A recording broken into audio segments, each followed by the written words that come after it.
This is everything you need to know about today's update. Now, when you first load in, what you're going to find is Castaway Jonesy, either near a village or just next to you when you spawn in. By speaking to him, he's going to tell you about a few different areas that actually have rift stations. So in the top left, you can see I discovered a new bus station. Now, if you've played this game before, you know that the rift stations are around your map. If you've already used one or broken one, they should have respawned. And now when you interact with them, you'll unlock the Lost Isles area. Now, I got very lucky and had Klombo directly next to my rift station. So I went ahead and grabbed a few of the Klomberries that are around the map, and I returned back to him because you're going to need these. So now with Klomberries in your hand, you're going to walk up and feed Klombo just like he's any other animal. And you'll see he now becomes yours, which means that you can press the button to ride him and control him just like a vehicle. Now Klombo has a vacuum feature on him by pressing one of your buttons, which will then suck up any type of materials or anything nearby.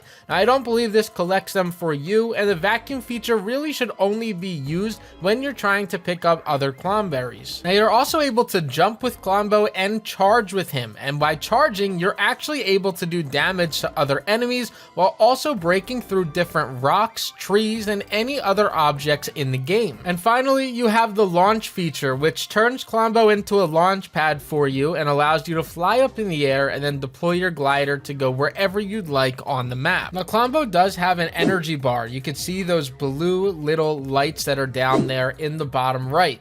In order to make sure that you keep him as a friend and you're able to use all of his features, you're going to have to continue to give him Klomberries and keep him happy. So I recommend having a large stack of these in your inventory if you plan on roaming the map with him. Now while you're going around the map, you're going to be able to find little peely villages, and these are fully furnished and built with chests that have some new ingredients to them that you may not have seen before, but also it is a great place to place down one of your village squares and start a brand new village to earn yourself those free new sets. Because what you want to do is make a village square inside of one of these areas and level it up to level 10. That's going to cost you some old materials and then obviously some new ones as well. One of the perks to this is now we have 45 villager limits inside of our worlds. Previously this was down at 30, so we got 15 new villagers to add into our world along with brand new villagers that were unreleased. Now, when you get this up to level 10 on the Lost Isles update,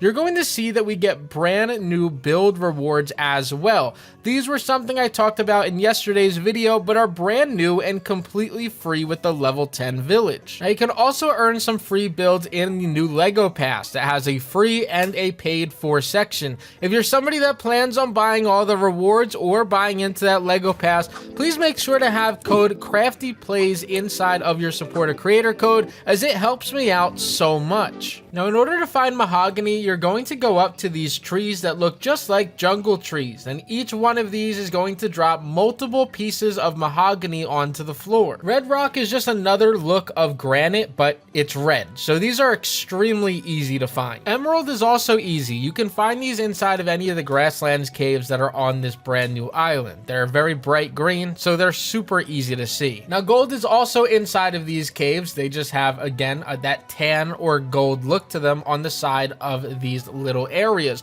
and you'll find these in bunches, and you're going to need a ton of them to get a level 10 village, so I recommend getting as many of these as you can. Now, if you take gold ore and torches and put them into the metal smelter, that'll unlock gold bars, which is something that's needed for a level 10 village. Your uncut emeralds are going to be put into the gem cutter, with your red stone or your red ore now being put inside of your stone cutter. And then you can put your mahogany wood inside of your typical lumber mill.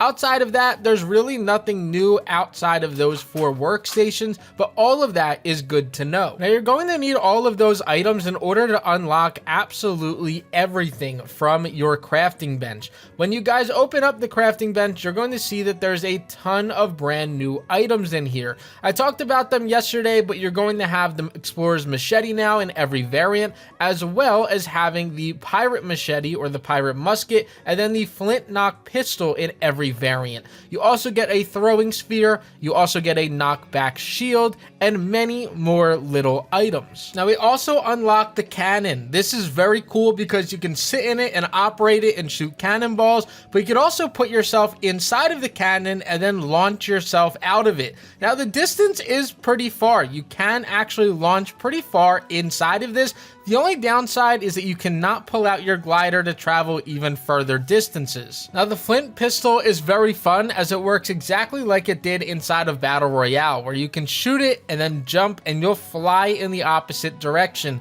So this is a very fun way to actually travel around the map. Now we also got a complete revamp to our essence table. This is now called the Rune Forge, and you're going to pull different runes and then you're able to create that on top of whatever object you have. Now this is a little bit confusing for some, so I'm going to cover this in a video later today because I do have a duplication glitch for this that'll make this so much easier. So make sure that you guys have notifications on for later today, as a dupe glitch is going to help you guys out so much. Now the basics for this before I cover the dupe glitch later on is you're going to need to search these chests on Lost Isles. What you guys are also going to find is that these are on those very high up mountaintops, but you have to be careful because that's also where the bosses are located. So try not to worry about them too much. Just grab that chest, grab the Klombo book, and then get out of there. Now we do have new plants in the game. This first large one is a bounce pad. So this plant is very large. It has that orange in the middle, and if you jump on it, it works exactly like the launch pad. Now, not to be confused with the clomberry seeds or the clomberry plants, but we do have this blue plant here that actually gives you shield. Now there's also some plants you want to avoid, like these yellow ones, which actually give off this poisonous gas and do damage to you. And the final plant is this explosion plant. It honestly looks like TNT when you walk up to it, but it explodes and does some damage. Now let's talk about essence. This is something that comes from pretty much everything in the game. Essence is going to be what helps when it comes to putting damage or anything on to your Rune Forge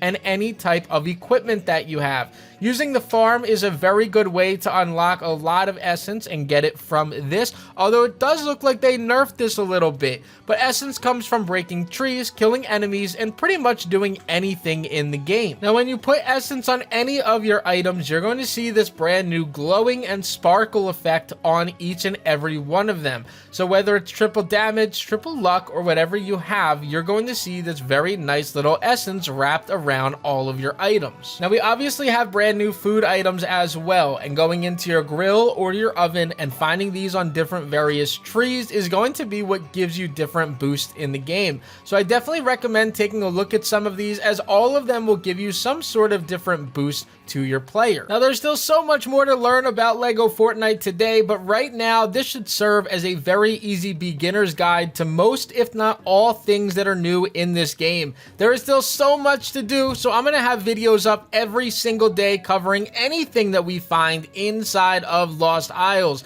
I hope you guys enjoyed. Don't forget to leave a like, comment, and subscribe. And as always, guys, this was Crafty, and I'm out. Peace. But YouTube thinks that you're going to like that video that's up there in the top left. And you may also want to hit that subscribe button in the top right. Hope you guys enjoyed. Peace.